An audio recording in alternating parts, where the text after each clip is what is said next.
Oke.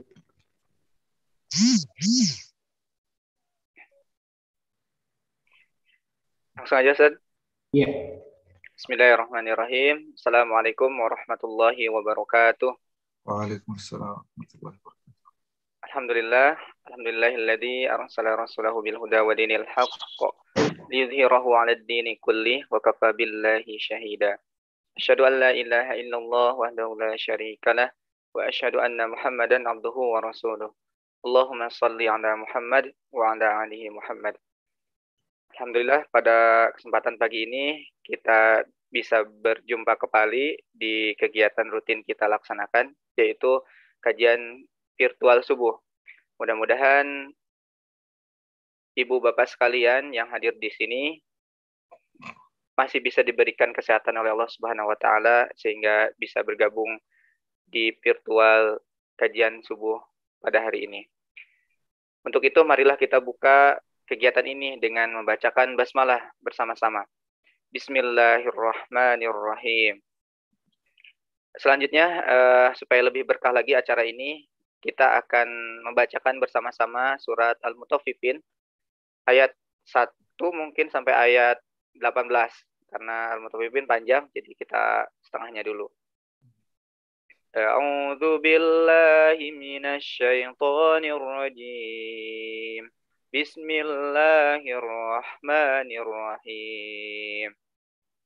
Wailul lil mutaffifin alladzina idza iktalu 'alan nasi yastawfun wa idza kaluhum aw wazanuhum yukhsirun. ألا يظن أولئك أنهم مبعوثون يوم عظيم يوم يقوم الناس لرب العالمين كلا إن كتاب الفجار لفي سجين وما أدراك ما سجين كتاب مرقوم ويل يومئذ للمكذبين الذين يكذبون بيوم الدين وما يكذب به إلا كل معتد عسيم إذا تتلى عليه آياتنا قال أساطير الأولين كلا بل ران على قلوبهم ما كانوا يكسبون كلا إنهم عن ربهم يومئذ لمحجوبون ثم إنهم لصالو الجحيم ثم يقال هذا الذي كنتم به تكذبون كلا إن كتاب الأبرار لفي عليين. Shadaqallahul azim. Mudah-mudahan dengan pembacaan ayat suci Al-Quran tadi, kegiatan ini lebih berkah lagi. Amin, amin ya rabbal alamin. Sebelum kita mulai acara ini, saya ataupun kami menganjurkan kepada jamaah yang ada di sini untuk bisa mematikan speakernya, dan kalau memungkinkan untuk ikhwannya mohon dibuka kameranya, dan untuk akhwat dipersilahkan untuk tidak membuka kameranya. Dan alhamdulillah guru kita juga sudah hadir di sini, Ustadz Yajen Al-Hakimi. Assalamualaikum Ustadz. Waalaikumsalam warahmatullahi wabarakatuh. Kaifa haluk Ustadz? Alhamdulillah, bikhair Ustaz Mulyana. Alhamdulillah. Lagi di Bandung Ustadz? Lagi di Bandung, betul. Di Bandung. Ya, alhamdulillah pada pagi ini kita membahas surat Al-Mutaffifin ya Ustadz ya. Betul Ustaz. Ya, untuk memaksimalkan lagi waktunya supaya kita mudah-mudahan selesai sampai jam 6.15. Jam 6.15 kita selesai insyaallah. Kami persilahkan langsung ke Ustadz Yajen Al-Hakimi, dipersilahkan. Jazakallah khair Ustaz Mulyana. Assalamualaikum warahmatullahi wabarakatuh. Bismillahirrahmanirrahim. Wassalatu wassalamu ala Muhammadin wa ala alihi wa sahbihi ajma'in. Subhanaka la ilma lana illa ma 'allamtana innaka antal alimul hakim. Ya Rabbana lakal hamdu kama yanbaghi li jalali wajhika wa 'azimi sultanik. Lakal hamdu hatta tarda wa lakal hamdu idza radit wa lakal hamdu ba'da ridha. Alhamdulillah wa syukurillah yang telah mengumpulkan kita dalam keadaan sihat wal afiat, mengumpulkan kita dalam satu majlis yang insya Allah di sisi Allah menjadi majlis yang mulia. Karena kita di dalamnya mempelajari Al-Quran, mempelajari firman Allah Subhanahu wa Ta'ala, dan bersama-sama menggali dan mengetahui artinya dan tafsirnya. Mudah-mudahan insya Allah waktu yang telah diluangkan untuk majelis ini termasuk waktu yang diberkahi Allah Subhanahu wa Ta'ala dan juga tercatat di sisi Allah Subhanahu wa Ta'ala sebagai amal saleh. Amin ya rabbal alamin. Sebagaimana Ustaz Mulyana sampaikan, insya Allah hari ini kajiannya akan singkat supaya akhi dan ukhti, ibu dan bapak insya Allah semangat sampai akhir kajian, dan akhirnya insya Allah pada 15 terakhir kita akan mengkhususkan waktu untuk tanya jawab. Jadi mungkin 15 menit insya Allah sudah cukup untuk menjawab semua pertanyaan insya Allah. Nah, barakallahu fikum atas kehadiran. Marilah kita langsung mulai pada surat Al-Mutaffifin. Surat Al-Mutaffifin ini ada perbedaan antara ulama. Apakah ini termasuk Makkiyah atau Madaniyah? Tetapi mereka semuanya sepakat bahwasanya Rasulullah Sallallahu Alaihi Wasallam ketika berhijrah ke Al-Madinah itu waktu yang diturunkan, itu waktu surat Al-Mutaffifin diturunkan kepada Muhammad Sallallahu Alaihi Wasallam. Jadi mungkin sebelum hijrah ke Al-Madinah atau setelah hijrah ke Al-Madinah pada waktu itu. Nah, kenapa surat Al-Mutaffifin diturunkan pada waktu itu? Rasulullah Sallallahu Alaihi Wasallam ketika hijrah ke Al-Madinah. Al-Madinah ini, kota Al-Madinah ini terkenal dengan kecurangan. Mohon maaf ya, karena yang tinggal di dalamnya ada beberapa suku, beberapa agama. Ada Yahudi, orang Yahudi, dan juga orang Yahudi ini memiliki beberapa suku, di antaranya Bani Qainuqa, Bani Harith, Bani Nadir, Bani Quraidah. Ini semuanya orang Yahudi yang tinggal di Al-Madinah. Dan juga ada dari orang Arab Yaman di sana, Al-Aus dan juga Al-Khazraj. Dan segera dekat dari Al-Madinah yang Nasara Najran di Najran, di kota Najran, walaupun itu tidak termasuk satu daerah, tapi saling mempengaruhi, dan juga jual beli di antara Najran dan Madinah itu sangat aktif. Jadi ada 3 agama di situ, atau mungkin lebih, karena Aus wal Khazraj itu yang namanya indigenous beliefs. Apa artinya indigenous beliefs? Ada yang menyembah kepada Hubal, ada yang menganggap Al-Uzza sebagai Tuhannya, ada yang beribadah kepada Manat. Jadi banyak Tuhan-Tuhan di sana, banyak agama-agama, banyak kepercayaan.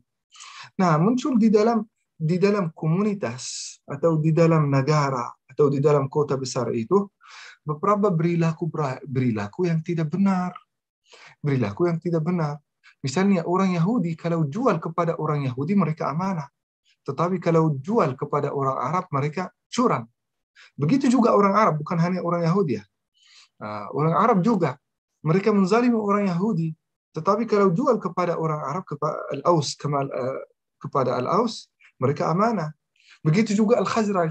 Al-Khazraj kalau ada saudaranya dari Al-Khazraj, dia amanah. Tetapi kalau jual kepada orang lain, dia curang. Dan mereka menghalalkan itu.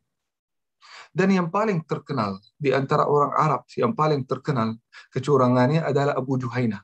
Itu yang disebutkan di dalam Kitabul Asdi, disebutkan juga oleh Ibnu Ashur. Bahkan di dalam tafsir Al-Qurtubi disebutkan bahwasannya kota Al-Madinah itu kota nomor 1 dalam kecurangan di dunia saat itu.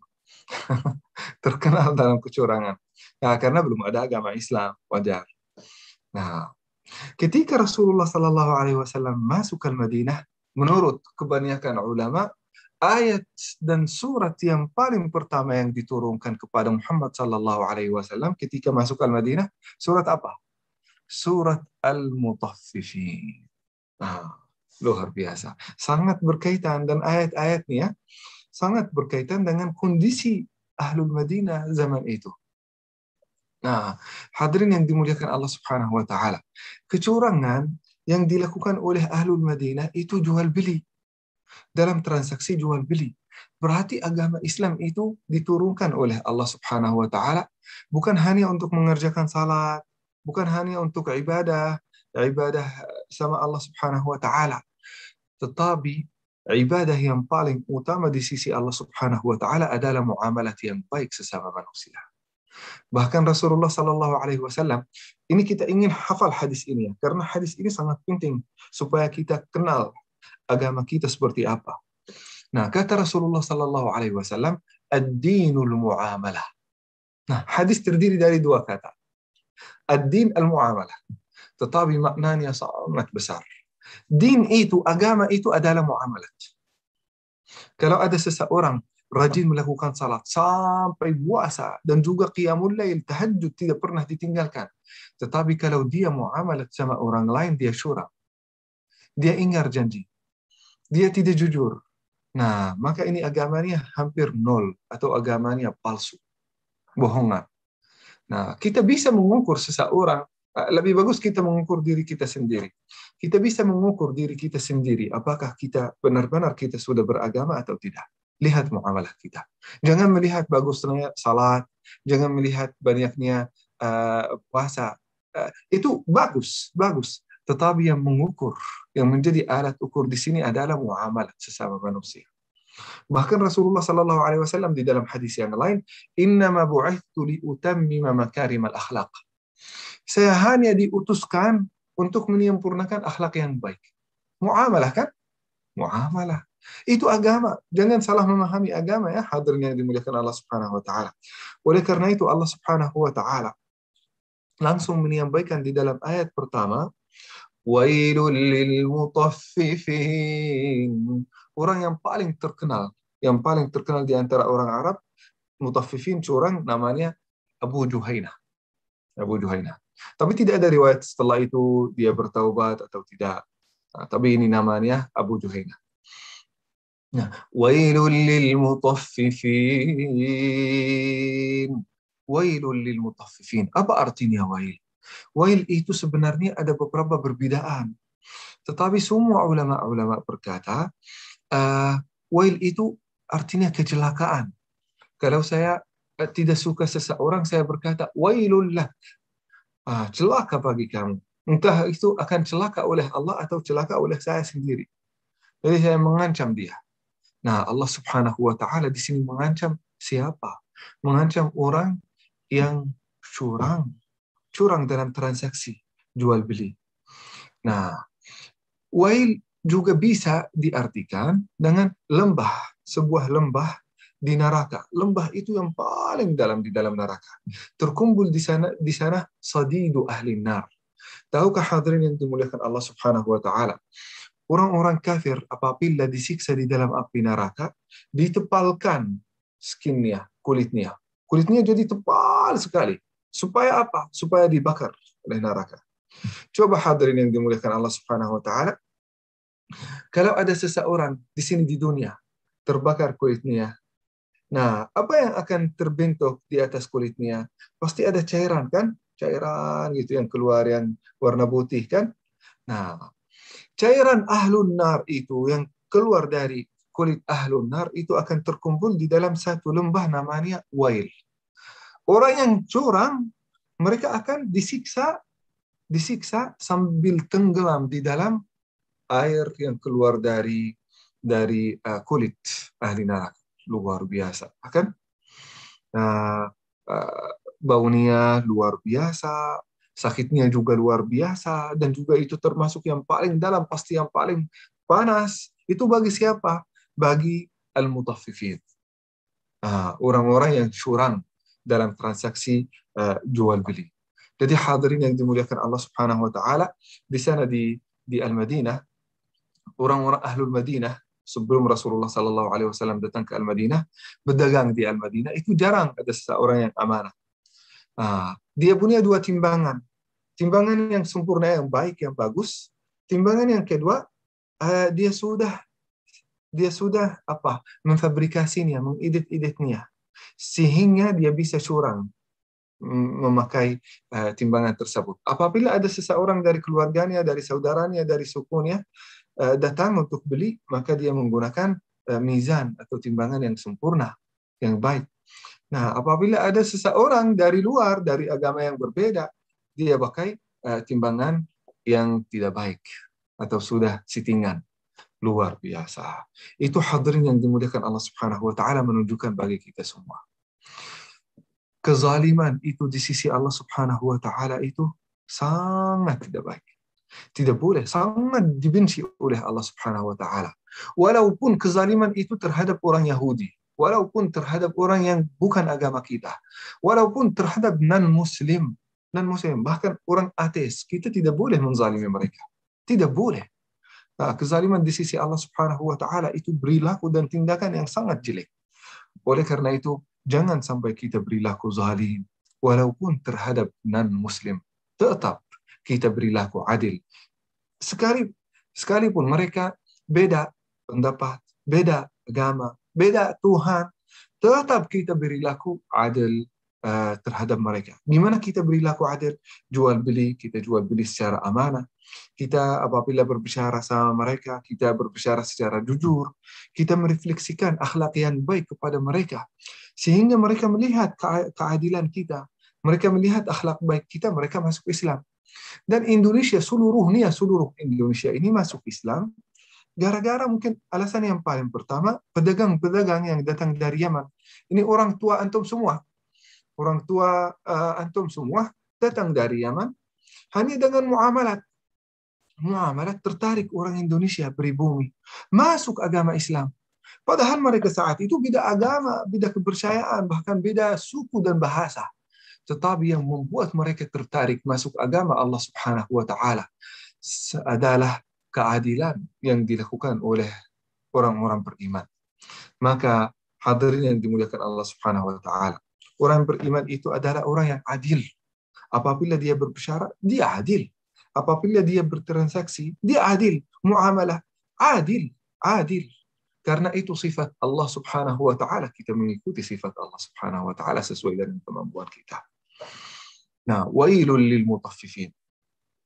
Bukan hanya curang dalam jual beli ya hadirin yang dimuliakan Allah Subhanahu wa taala, bukan. Bisa jadi curang tetapi dalam transaksi-transaksi yang lain atau kerja yang lain. Misalnya antum BNS atau bekerja di perusahaan.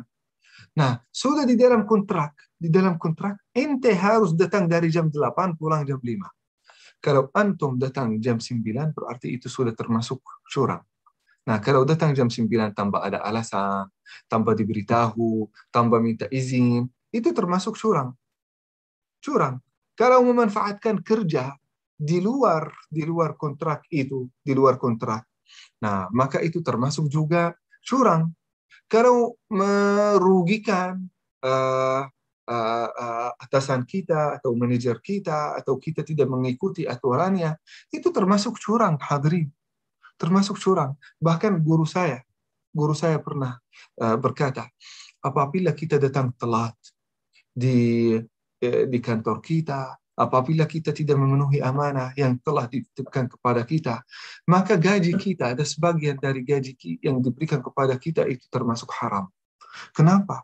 Karena kita dapat yang bukan hak kita. Luar biasa. Kita dapat gaji itu supaya apa? Supaya kita memenuhi amanah, supaya kita melakukan semua tugas-tugas yang telah ditentukan kepada kita. Kalau kita tidak melakukannya berarti curang. Mohon maaf ya hadirin yang dimuliakan Allah Subhanahu wa taala. Orang beriman tetap beradil. Perilakunya jelas, hitam putih. Dia tidak cocok bagi dia satu kontrak, ya udah, tolak. Cari yang cocok. Kalau cocok maka kita berusaha untuk memenuhi kewajiban-kewajiban kita di dalamnya. Nah, itu termasuk juga ibadah. Saat kita ke kantor, setiap langkah kita akan dapat pahalanya. Kita menghabiskan 1 menit, 1 detik, 1 jam di dalam kantor, itu termasuk pahala yang luar biasa di sisi Allah Subhanahu wa taala. Karena itu perintah Allah Subhanahu wa taala untuk mencari rezeki, untuk berjalan di bumi, untuk menjadi produktif, untuk membantu orang lain. Nah, sebagaimana kita salat, dapat pahala, kita bekerja juga dapat pahala. Tetapi bekerja di kantor itu dapat pahala di dunia dan juga pahala di akhirat. Dapat juga gaji, ini luar biasa. Saat kita salat, kita tidak dapat gaji. Dua-duanya ibadah. Nah, jadi jangan kita memperhatikan salat, tetapi mengabaikan kerja. Jangan juga mengabaikan kerja atau memperhatikan kerja dan mengabaikan salat. Nah, orang yang beriman adalah orang yang adil dalam segala urusan hidupnya. Wailul lil mutaffifin. Nah, mutaffifin itu siapa? Dijelaskan tafsir Al-Quran bil Quran ini. Dijelaskan pada ayat kedua dan ayat ketiga. Alladzina idza iktalu 'alan nasi yastawfun. Nah, apabila mereka beli atau mungkin belikan buat saudara-saudaranya atau mungkin orang-orang yang dekat kepadanya, yastawfun. Mereka berusaha uh, untuk saat mereka transaksi beli dapat dari orang lain, mereka berusaha untuk dapat barang yang sempurna. Tetapi wa idza kaluhum aw wazanuhum yukhsirun. Kalau mereka jual kepada orang lain, maka dia berusaha untuk mengambil bagian dari hak orang lain. Mutaffifin dalam bahasa Arab artinya dari tafif. Sedikit, mengurangi dikit. Misalnya, saya jual 100.000. Dia kasih 100.000 kepada saya, supaya saya kasih dia 1 kilo nasi atau beras. Misal. Nah, saya kasih dia 1 kilo kurang 1/4. Nah, curang kan? Tafif ini dikit kan, 1/4. Nah, itu yang dilakukan oleh orang mutaffifin, orang curang yang diancam oleh Allah Subhanahu wa taala lembah di dalam neraka. Wa idza kaluhum aw wazanuhum yukhsirun. Ala yadhunnu ulaika annahum mab'utsun. Nah, ala yadhunnu ulaika annahum mab'utsun. Ini ayat yang sangat penting. Orang yang curang ini, yang sudah perilakunya sebagai curang, sudah melakukannya secara istiqamah. Mereka tidak tahu suatu hari mereka akan dibangkitkan di sisi Allah Subhanahu wa taala, nanti akan ditanyakan oleh Allah Subhanahu wa taala. Nah, kadang-kadang hadirin yang dimuliakan Allah Subhanahu wa taala, orang yang terus-menerus melakukan zina, orang yang terus-menerus mengambil hak orang lain, orang yang terus-menerus melakukan korupsi, sampai dia menganggap hal itu hal yang lumrah, maka orang ini bisa jadi dia tidak mengira dia akan dibangkitkan di sisi Allah Subhanahu wa taala. Dia sudah mendustakan hari kiamat. Sehingga dia berani melakukan segala macam maksiat. Walaupun bisa jadi dikatakannya dia muslim, tetapi dia berani melakukan maksiat karena dia tidak beriman pada akhirat. Tidak beriman pada akhirat. Atau dia mencari alasan-alasan yang bohong. Nah, saya melakukan ini supaya saya menafkahi anak, saya menafkahi istri, karena permintaan mereka banyak, saya ingin pindah rumah. Nah, alasan-alasan yang palsu, yang tidak masuk akal. Dia bisa melakukan korupsi, main proyek secara curang, atau juga mengambil, menipu orang lain. Banyak orang seperti itu. Bahkan mereka berusaha untuk menghalalkan kejahatan-kejahatan mereka. Luar biasa. Oleh karena itu hadirin yang dimuliakan Allah Subhanahu wa taala, disebutkan oleh Allah Subhanahu wa taala, orang yang sering melakukan maksiat-maksiat ini bisa jadi mereka tidak beriman pada akhirat. Jadi mereka menghalalkan segala cara di sini di dunia karena mereka yakin atau mungkin mereka berkata di dalam hatinya, ya udah saya akan mengumpulkan harta di dunia ini dari sumber yang halal dan juga dari sumber yang haram tanpa saya pedulikan ada balasan Allah Subhanahu wa taala hari kiamat. Karena saya tidak percaya pada hari kiamat. Astaghfirullah. Ala yadhunnu ulaika annahum mab'utsun liyaumin 'adzim. Nah, hari itu adalah hari yang besar. Coba hadirin yang dimuliakan Allah Subhanahu wa taala, hari yang besar itu sebesar apa?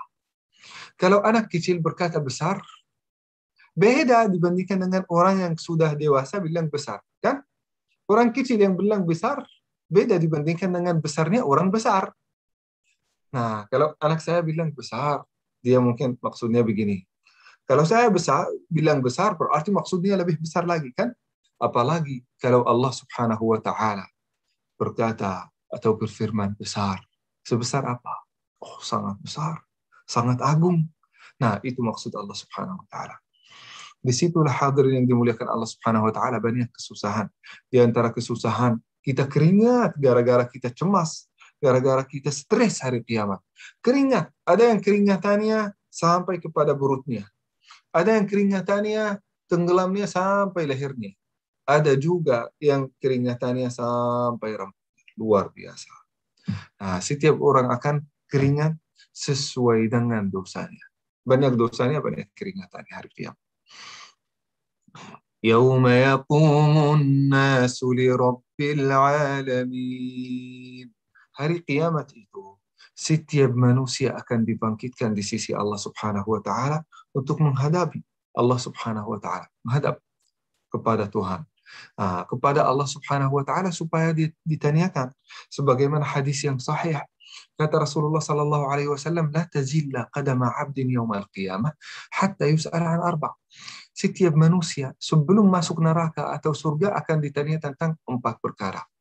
Yang pertama, an syababihi fima afnah. Luar biasa. Tentang masa mudanya. Masa mudanya, bagaimana dia menghabiskannya. Dia menghabiskannya dalam taat kepada Allah Subhanahu wa Ta'ala atau menghabiskannya dalam bacara, dalam maksiat, nongkrong dengan orang yang tidak baik, rokok, minum-minuman keras. Itu semuanya akan ditanyakan oleh Allah Subhanahu wa Ta'ala masa muda kita. Dan juga yang kedua, kita akan ditanyakan tentang umur kita. Umur kita.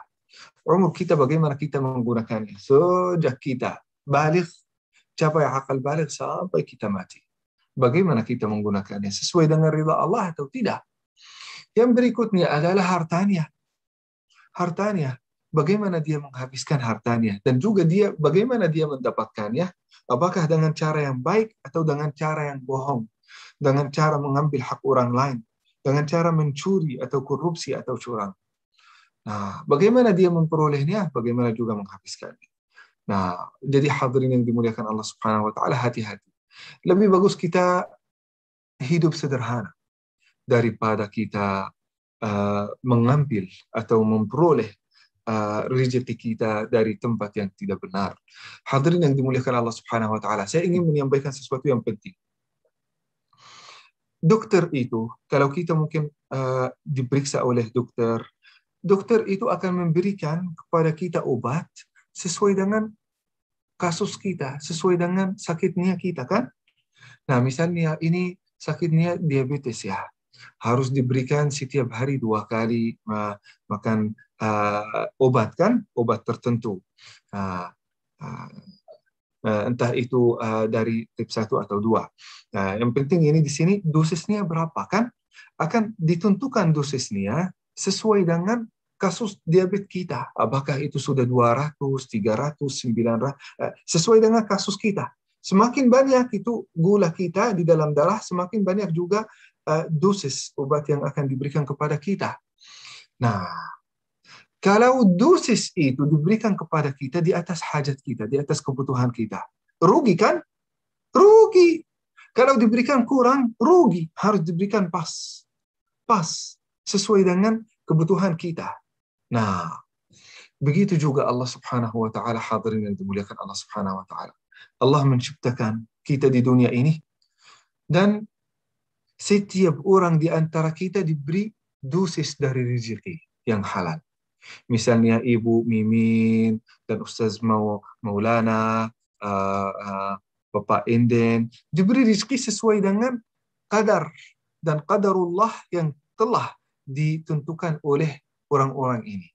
Karena itu yang paling cocok untuk kehidupannya. Kalau berlebihan, tidak baik bagi dia. Kalau kekurangan, tidak baik juga bagi dia. Nah, manusia itu, dia bekerja secara halal, dapat rezekinya, berarti dapat rezekinya sesuai dosis yang ditentukan oleh Allah Subhanahu wa Ta'ala, berarti dia cukup itu untuk hidup bahagia, hidup sehat, hidup sejahtera, hidup tenang. Kenapa? Karena dia memakan obatnya sesuai dengan dosis yang telah ditentukan oleh Allah Subhanahu wa taala. Nah, sedangkan orang yang curang, orang yang zalim, itu sudah dapat rezekinya dari Allah Subhanahu wa taala, tapi selalu ingin lebih dengan cara yang haram. Maka dia dapat rezeki dengan cara yang haram, tetapi itu sudah overdose. Sudah dapat rezeki atau dapat dos yang dari obat, dari rezeki yang ditentukan oleh Allah Subhanahu wa taala yang over, yang berlebihan. Nah, itulah yang akan membuat dia hidup penuh dengan sakit, tidak ada kebahagiaannya, tidak ada ketenteramannya, selalu ada pikiran, selalu ada ketakutan. Kenapa? Karena dia overdose, karena dia memakan rezekinya secara berlebihan. Atau mungkin dia mengumpulkan dosis atau rezeki dari tempat yang haram di atas dosis yang telah ditentukan oleh Allah Subhanahu wa taala. Semoga bapak-bapak dan ibu-ibu memahami dan mengerti maksud saya, hadirin. Oleh karena itu, hadirin yang dimuliakan Allah Subhanahu wa taala, cukup yang telah ditentukan oleh Allah Subhanahu wa taala, cukup insyaallah. Selama itu semuanya dari jalan yang halal. Nah, yauma yaqumun nasu li rabbil alamin. Kalla inna kitabal fujjari lafi sijjin. Nah, orang-orang yang fujar, apa artinya fujar? Fujar ini menurut para mufassir, orang-orang yang tidak baik, orang-orang yang jahat, orang-orang yang curang, namanya fujar. Nah, lafi sijjin. Segala hal yang mereka lakukan di dunia itu semuanya akan terekam. Semuanya akan tertulis. Lafi sijjin. Nah, ada yang berkata sijjin itu, fujar itu sendiri, orang yang curang itu akan dipenjarakan. Sijjin ini dari sijin. Dipenjarakan di dalam api neraka. Di dalam lembah, di dalam wail itu, mereka akan dipenjarakan. Mereka tidak bisa ke atas, mana-mana. Mereka akan tetap ada di satu tempat. Di dalam siksa Allah Subhanahu wa ta'ala, dibakar oleh Allah Subhanahu wa ta'ala, di atas itu semuanya dipenjarakan. Luar biasa. Kita di dunia ini kalau dipenjarakan dalam satu kamar, kita cemas dan stres, kita tidak bisa tenang. Apalagi kalau kita dipenjarakan di hari kiamat. Jadi hadirin yang dimuliakan Allah Subhanahu wa taala, di antara juga orang yang curang adalah pejabat yang mengambil hak rakyatnya dan juga masyarakatnya. Yakinlah. Sebagaimana Imam Syarawi berkata, rezeki Allah Subhanahu wa taala itu dibagi rata bagi kita semua, bagi semua masyarakat, sesuai dengan amal, usaha dan juga perjuangan kita. Kalau ada orang yang tidak menemukan makanannya, berarti ada orang yang besar, bisa jadi orang kaya, bisa jadi orang pejabat, bisa jadi orang pemimpin yang mencuri haknya. Bisa jadi.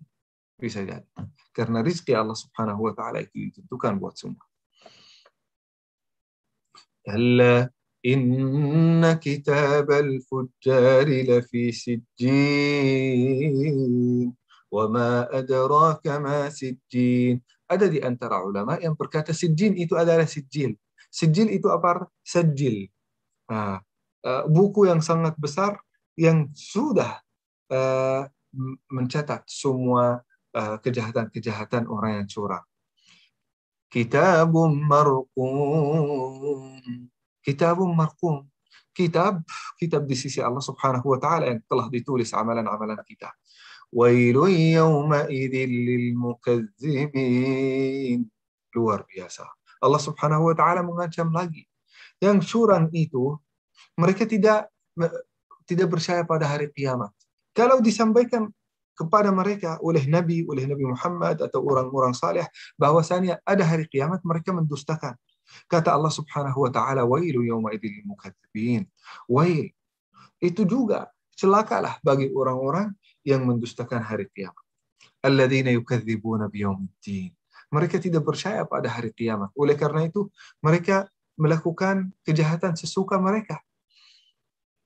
وَمَا يُكَذِّبُ بِهِ إِلَّا كُلُّ مُعْتَدٍ أَثِيمٍ. Pasti orang yang mendustakan hari kiamat adalah orang yang akan melampaui batas, menzalimi orang, mengambil hak orang lain, ghibah, namimah terhadap orang lain, pasti akan melakukan semua kejahatan-kejahatan tersebut. Kenapa?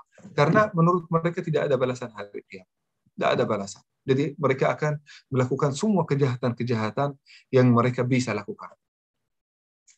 إذا تتلى عليه آياتنا قال أساطير الأولين. Dinasihati, pakai ayat Al-Quran, pakai hadis Rasulullah Sallallahu Alaihi Wasallam, pakai sunnat Rasulullah Sallallahu Alaihi Wasallam, dia tidak menerima nasihat. Kenapa tidak menerima nasihat? Hatinya sudah tertutup. Karena apa? Tertutup dari kejahatan, karena kejahatan yang dia melakukan setiap hari. Hadirin yang dimuliakan Allah Subhanahu wa taala. Manusia itu kalau melakukan kejahatan, ternoda di atas hatinya itu satu noda yang hitam. Dia masih menghapuskannya dengan taubat kepada Allah Subhanahu wa taala, salat taubat, salat 2 rakaat. Tapi dia tidak salat 2 rakaat, tidak bertaubat kepada Allah Subhanahu wa taala, malah dia melakukannya setiap hari. Sampai menjadi kebiasaan. Sampai hatinya sudah tertutup dengan kafar, dengan penutup yang hitam. Setiap orang yang menasihati orang ini dengan ayat Al-Quran, dengan hadis, dengan ceramah, dengan kajian, dia tidak menerima nasihat. Kenapa? Karena nasihat sudah tidak masuk lagi. Tidak masuk lagi. Harus ini hijrah dari dirinya sendiri, bertaubat dari dirinya sendiri. Nah, karena saking banyak dosanya, dia sudah ketagihan melakukan dosa kepada Allah Subhanahu wa taala, terhadap Allah Subhanahu wa taala, sehingga dia sudah tidak menerima nasihat. Dia juga berusaha untuk menghalalkan yang haram, bahkan orang yang paling jahat yang menghalalkan yang haram pakai ayat dan hadis. Dia sudah tahu, yakin betul bahwasanya ini sudah haram, diharamkan oleh Allah Subhanahu wa taala, tetapi dia menggunakan hadis dan ayat, salah mentafsirkannya secara sengaja supaya mendukung perilaku haramnya. Banyak orang seperti itu, banyak sekali. Hampir ini setiap minggu saya menemukan satu orang seperti itu. Dan itu yang paling jelek kalau datang dari seseorang yang sudah memahami agama. Astaghfirullahaladzim. Idza tutla alaihi ayatuna qala asatirul awwalin kalla bal rana ala qulubihim ma kanu yaksibun. Kata Allah Subhanahu wa taala, nah, ini melakukan kejahatan-kejahatan ini karena sudah ada ran, sudah ada ghilaf, sudah ada kafar yang menutupi qalb mereka. Bima kanu yaksibun, akibat dari kejahatan-kejahatan atau kecurangan-kecurangan yang dilakukan oleh mereka setiap hari. Kalla innahum an rabbihim yawma idzin lamahjubun. Hari kiamat, hadirin yang dimuliakan Allah Subhanahu wa taala, mereka tidak akan pernah melihat Tuhan. Tidak akan pernah. Suatu hari Hitler, pasti banyak di antara kita tahu yang namanya Hitler, yang dari orang Jerman. Hitler itu membunuh jutaan orang di Perang Dunia Kedua. Nah, suatu hari ada seseorang mengkhianat dari Mesir. Dia mengkhianat negaranya supaya membantu pasukan Jerman dengan mengkhianati negaranya. Karena Hitler ini sangat tidak suka orang yang khianat, curang terhadap negaranya, terhadap saudaranya. Nah, dia pasti orang yang khianat, yang bekerja di dalam untuk pasukan Jerman, pasti akan diberi honor, diberi hadiah, diberi uang. Nah, kadang-kadang itu orang yang berkhidmat untuk pasukan Jerman pasti harus ditemukan bertemu dengan Hitler sebagai bentuk penghargaan. Tetapi yang pengkhianat ini Hitler ini tidak pernah mau bertemu sama mereka. Kenapa? Karena dia sangat benci, sangat tidak suka orang yang khianat. Nah, dia cukup bagi dia kasih dia honor aja. Nah, saya tidak mau bertemu sama orang khianat. Saya tidak ingin mengkotori pandangan saya saat saya memandang orang yang curang atau orang-orang yang khianat. Nah, begitu juga Allah Subhanahu wa taala tidak akan pernah melihat orang yang khianat dan juga tidak akan dibiarkan untuk melihat Allah Subhanahu wa taala. La yanzuru ilaihim wa la yuzakkihim wa lahum 'adzabun alim. Di dalam hadis yang sahih, Allah Subhanahu wa taala tidak akan melihat mereka. Bisa jadi Allah Subhanahu wa taala melihat kepada orang beriman, melihat susah pikiran mereka, kondisi mereka yang sangat susah hari kiamat. Allah memandang mereka, pasti akan merahmati mereka. Kasih sayang kepada mereka, kepada orang beriman. Tetapi orang yang curang, orang yang khianat itu tidak akan pernah dipandang oleh Allah Subhanahu wa taala. Berarti tidak akan dapat kasih sayang Allah Subhanahu wa taala. Tidak akan dapat ampunan dan juga walahum adzabun alim. Mereka akan dapat azab, siksa yang pedih. Hadirin yang dimuliakan Allah Subhanahu wa taala, kita berhenti di sini. Mudah-mudahan insyaallah bermanfaat. Barangkali ada pertanyaan, komentar, saran dari Bapak dan Ibu. Mudah-mudahan insyaallah bisa dijawab semua. Untuk mungkin sisa surat Al-Mutaffifin insyaallah akan dijelaskan pada pertemuan yang akan datang. Ya, jazakallah khairan Ustaz. Alhamdulillah kita sudah mengkaji ya tadi ayat 1 sampai ayat 15 Ustaz ya. Ayat 15. Ya. Mudah-mudahan yang disampaikan Ustaz Yajin tadi banyak manfaatnya yang bisa kita ambil dan bisa terapkan di dalam kehidupan sehari-hari. Nah, untuk itu apabila ada yang belum paham ataupun ada yang ditanyakan, silahkan untuk bertanya melalui kolom chat di Zoom. Dipersilahkan untuk Ibu Bapak sekalian, silahkan untuk bertanya di kolom Zoom.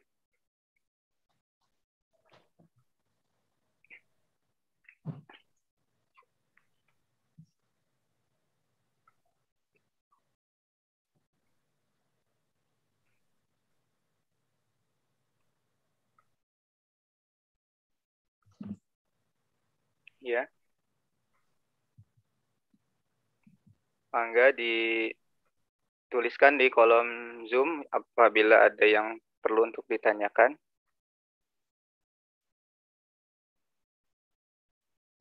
Nah, Ustadz ada pertanyaan dari Dodi Gunadi. Ustadz mau minta doa super sabar dari orang curang, zolim, dan golongan kafir yang berolok-olok orang tidak mampu. Dalam hadis yang sahih dan juga ini ditulis oleh Hasan al-Banna di dalam Al-Ma'thurat, ada doa yang terkait dengan ini. Rasulullah sallallahu alaihi wasallam selalu mendoakan Allahumma afini fi Allahumma afini fi badani, Allahumma afini fi sam'i, Allahumma afini fi basari, la ilaha illa ant.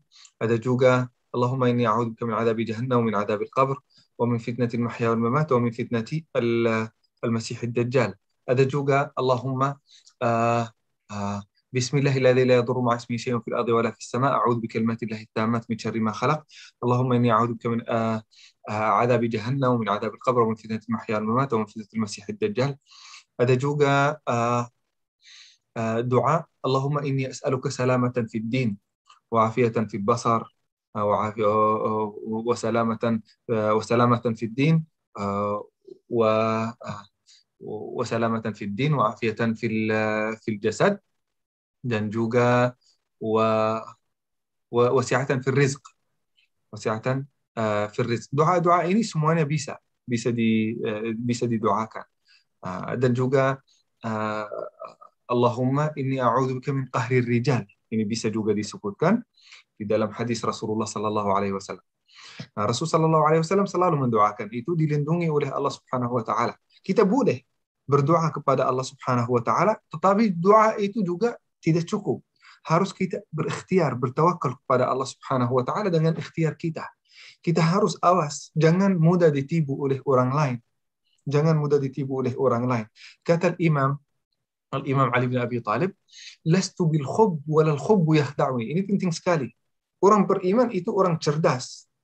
Nah, lastu bil khub wal khub yakhda'uni. Saya bukan orang curang, tetapi orang curang tidak bisa berbuat jahat kepada saya. Tidak bisa berbuat curang kepada saya. Nah, itu orang beriman. Orang beriman itu cerdas. Dia awas. Dia tidak mencurigai orang lain, tetapi dia selalu awas. Nah, walaupun dia tidak bisa ditipu, walaupun dalam 1 rupiah, 2 rupiah, walaupun dengan harta yang sangat sederhana, dia bisa ditipu. Nah, orang beriman itu tegas dan juga cerdas, tidak dibohongi oleh orang lain. Tetapi juga doa itu sangat penting.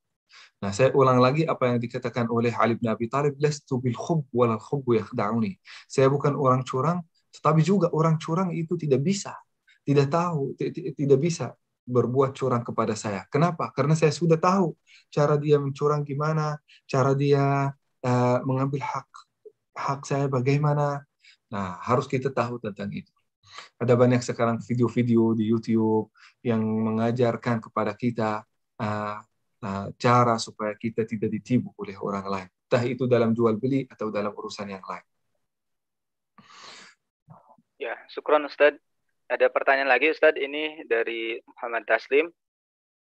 Kalau daftar PNS Ustadz ataupun pekerjaan lain mungkin ya, itu ada lewat jalur curang Ustadz, mungkin dengan menyuap ataupun dengan berikan uang.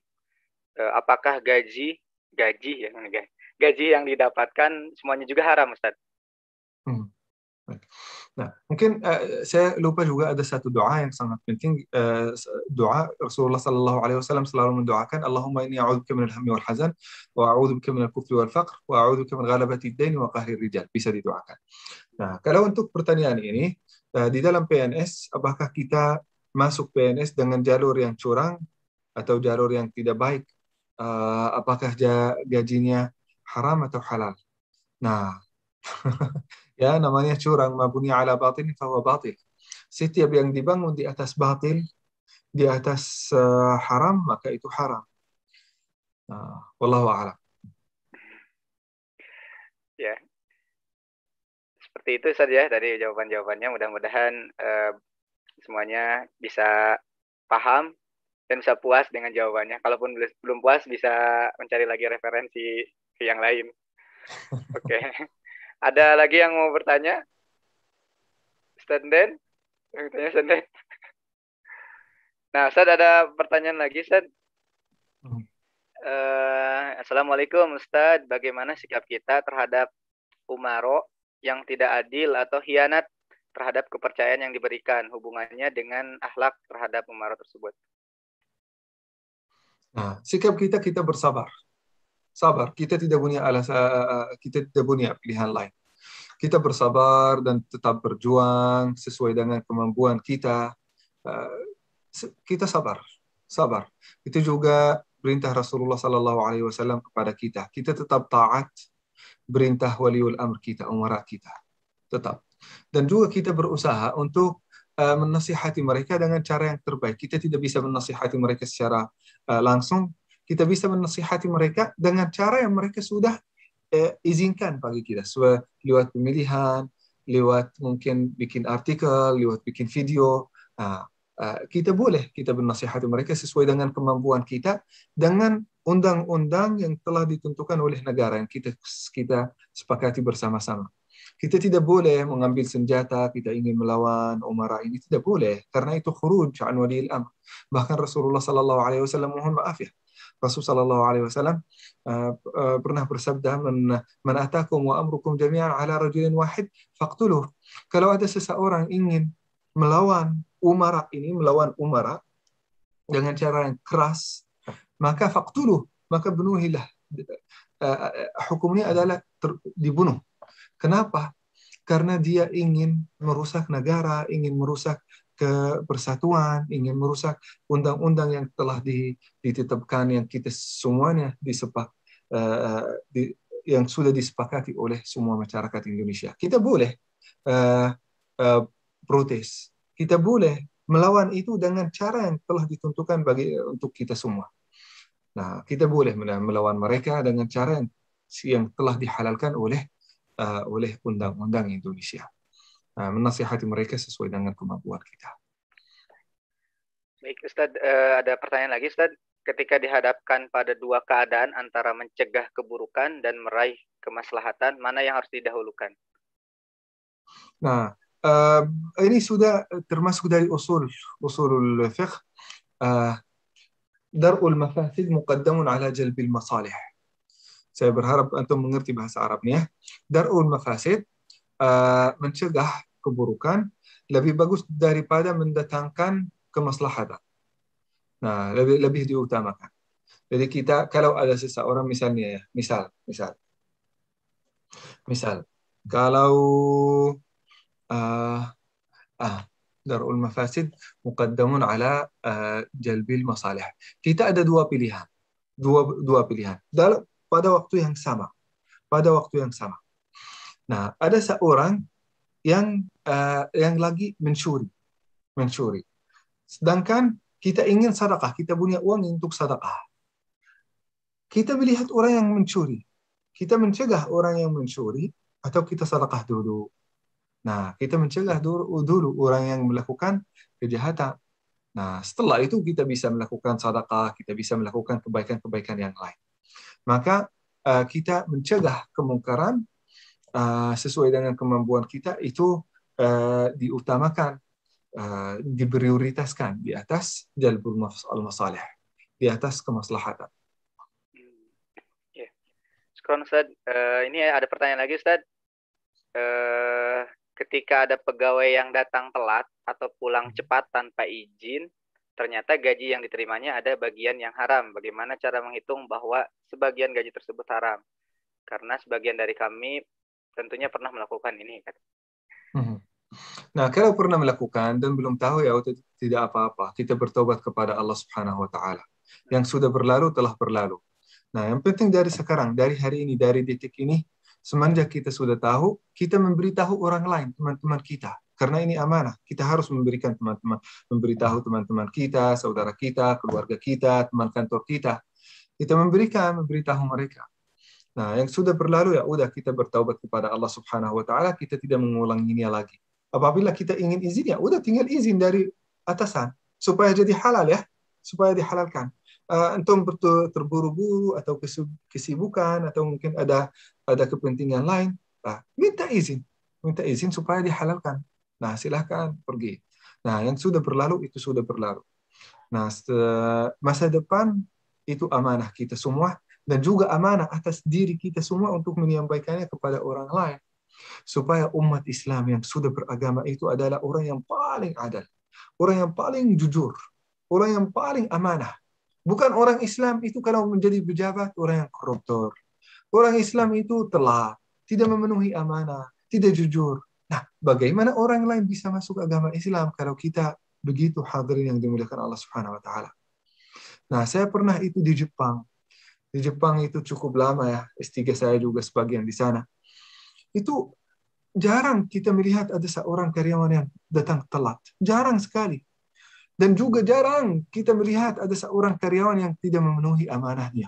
Semuanya dilakukan, walaupun tidak dihisab, walaupun tidak dipaksa untuk melakukan amanah-amanah itu.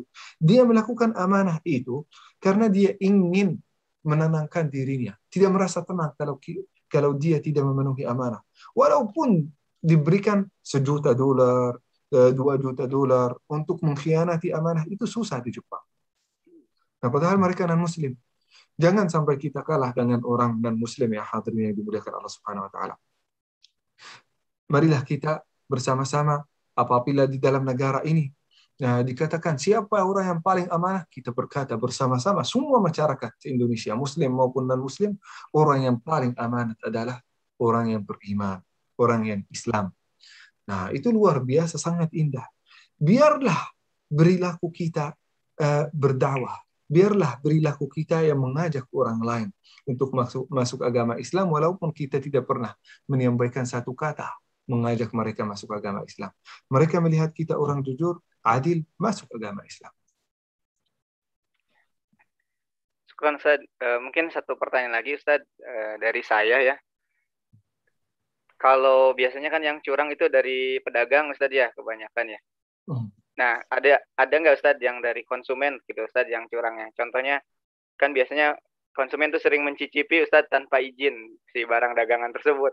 Nah, itu juga apakah dikatakan curang dan ancamannya sama dengan orang yang menjual dengan curang atau gimana Ustaz? Nah, sama juga, sama. Dan juga dari pedagang atau dari konsumen. Konsumen kadang-kadang kasih uang yang palsu, kadang-kadang mungkin kasih uang yang kurang, atau mungkin kasih uang lalu dapatnya dengan cara hipotesis, ya. Ya, jadi ada seperti itu. Ya, sama saja ancamannya. Syukran Ustaz, alhamdulillah udah jam 6:11. Hipnoterapi, bukan hipotesis. Dengan cara hipnoterapi, maaf. Oh iya Ustaz. Sudah jam 6.11 Ustaz, 4 menit lagi. Mudah-mudahan bisa dimaksimalkan sampai 6.15 dengan cara ditutup dengan doa Ustaz. Maka Ustaz dipersilahkan untuk ditutup dengan doa. Bismillahirrahmanirrahim. Allahumma hdina fi man hadait, wa afina fi man afait, wa tawallana fi man tawallait, wa barik lana fi man a'tait. Allahumma ja'al al-Qur'an al-Karim rabi'a qulubina وجلاء همومنا وأحزاننا اللهم ذكرنا منه ما نسينا وعلمنا منه ما جهلنا وارزقنا تلاوته والعمل به آناء الليل وأطراف النهار اللهم إني نسألك من الخير كله عاجله وعاجله عاجله وآجله ما علمنا منه وما لم نعلم ونعوذ بك من الشر كله عاجله وآجله ما علمنا منه وما لم نعلم سبحان ربك رب العزة عما يصفون سلام على المرسلين والحمد لله رب العالمين تقبل Alhamdulillah. Sekali lagi Ustaz Yazin, jazakallahu khairan. Mudah-mudahan Ustaz sehat terus dan diberikan oleh Allah kesehatan sehingga kita bisa terus mendengarkan kajian-kajian yang Ustaz akan sampaikan. Nah, untuk jemaah juga alhamdulillah kita sudah berada di penghujung acara. Kami kepada jemaah semuanya untuk bisa ikut berpartisipasi dalam kegiatan-kegiatan yang Al-Irsyad agendakan atau acarakan dengan cara men-share link-link yang bermanfaat atau kajian-kajian yang Al-Irsyad selenggarakan. Dan juga untuk para jamaah, apabila ada yang anaknya ataupun saudaranya, rekan kerjanya yang mencari ke sekolah TK, SMP ataupun SD, bisa dihubungi, bisa ke Al-Irsyad gitu ya, dengan cara menghubungi ataupun mengklik link yang tertera pada layar di handphone ataupun di laptop masing-masing, ataupun bisa menghubungi di nomor yang ada tertera di link tersebut. Nah, untuk TK segera didaftarkan putra-putri Anda ke 0812 2393 9684. Adapun untuk SD ke 0813 2111 5546. Dan apabila ingin mendaftarkan ke SMP di 0813 43 42 5240. Nah, itu bisa dihubungi ketika akan memasukkan anak-anaknya ataupun putra-putrinya, saudara, rekan kerja, tetangga, bisa menghubungi nomor tersebut.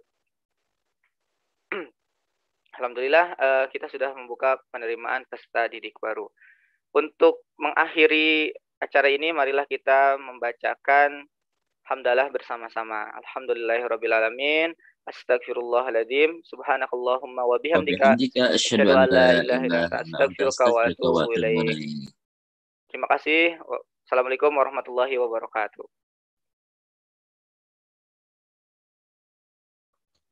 Waalaikumsalam warahmatullahi wabarakatuh. Syukran Ustaz. Ya, terima kasih untuk para jamaah yang sudah bergabung. Mohon maaf apabila ada kekurangan dan kendala teknis dalam pelaksanaan acara ini. Insya Allah kita akan rutin ya kajian setiap hari Sabtu subuh dengan tema insya Allah di Sabtu depan masih yang sama ya, surah Al-Mutaffifin bagian kedua. Terima kasih untuk para panitia. Mungkin kita akan ada sedikit evaluasi dan persiapan untuk acara-acara berikutnya. Untuk panitia tetap di room ya.